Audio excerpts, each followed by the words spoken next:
Hello, my name is Darrell Kwa. Welcome to Business. Commissioner for the Customs Division of the Ghana Revenue Authority, Colonel Kojo Damwa, retired, has allayed fears the country could incur judgment debt as it brings on board a new system to take over clearance operations at the country's ports.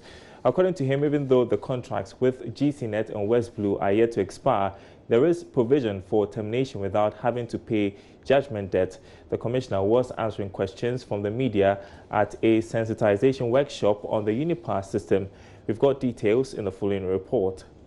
Of goods, other countries' ports is expected to experience a seamless process if all issues concerning the new system is being dealt with. The existing system handled by West Blue and GCnet will gradually be phased out to allow Unipass to take over the operations. However, there are fears that the country will be made to pay huge compensation in a judgment debt. At a sensitization workshop with the media in Accra, Commissioner of the Customs Division of the Ghana Revenue Authority, retired Colonel Kojo Damwa, said the agreement has some clauses that will prevent any debt to the state. Termination clauses, that is, if indeed there's a subsisting one and the imperatives are such that you need to terminate. And if it's just like any marriage, you always could have the option of dissolution of marriage.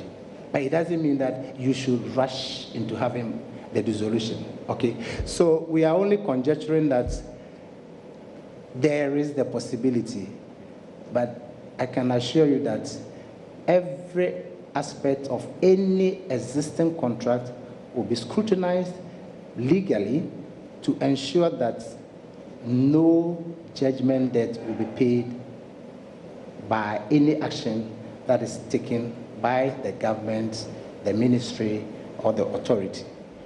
The commissioner further disclosed in an interview with Joy Business that the Customs Division has begun building the infrastructure that will aid in the successful rollout of the system, expected to be ready by the end of the month. We are rolling them out in a systematic, well-planned manner.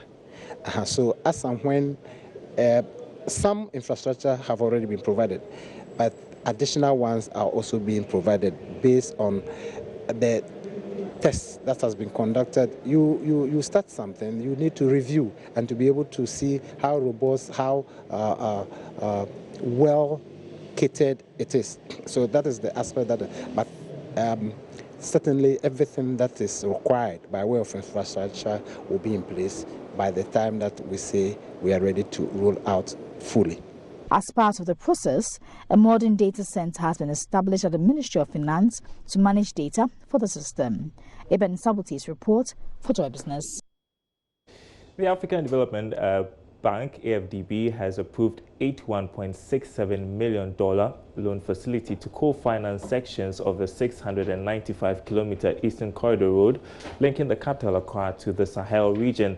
This was made known at an official signing ceremony between the government of Ghana and management of AFDB as well as OPEC. Deputy Finance Minister Abna Osei-Asare explained this would facilitate the construction of the road. There is more in this report. And on to a $101 million loan facility for the completion of the Eastern Corridor Road Development Program, Phase 1. AFDB is providing $81.67 million of the loan facility, with International Finance House OPEC providing 20% of it. The loan facility is to be refinanced in 25 years, which complements the financing of government's Year of Roads agenda for 2020. Abna Osei-Asare is Deputy Finance Minister. She's been explaining to Joy Business the breakdown of the payment plan. The interest on this is at 1% per annum. There's a service charge of 0.75% per annum on the principal amount, and there's a commitment fee or charge of 0.5%. We have a grace period of 5 years, but the repayment is 25 years. So the total length of time that we have to service and pay fully this loan is 30 years. So that is what we have. And even with this, there's a grant element of 35.97% in this 81.67 loan that we have taken from ADB. So the total repayment period is 30 years, 5 years grace period, and 25 years to pay back the loan. Okay. Deputy Minister for Roads and Highways, Anthony Carbo, explained the Eastern Corridor Road will further deepen economic activity in the catchment area, which spans in a stretch of 120 kilometers. The economic importance of that road cannot be underestimated, and it is because of this that the government has been working with the most reliable development partner, the African Development Bank, and they have come through to provide funding for the rest of that stretch. President of AFDB welcomed the strong collaboration with JICA and offered and the opportunities for setting up of a special agro-industrial processing zones along the Eastern Corridor as well. The program is aligned with Pillar 2 of the Country Strategy Paper 2019 to 2023, which is to support infrastructure development that are enablers of domestic and regional trade.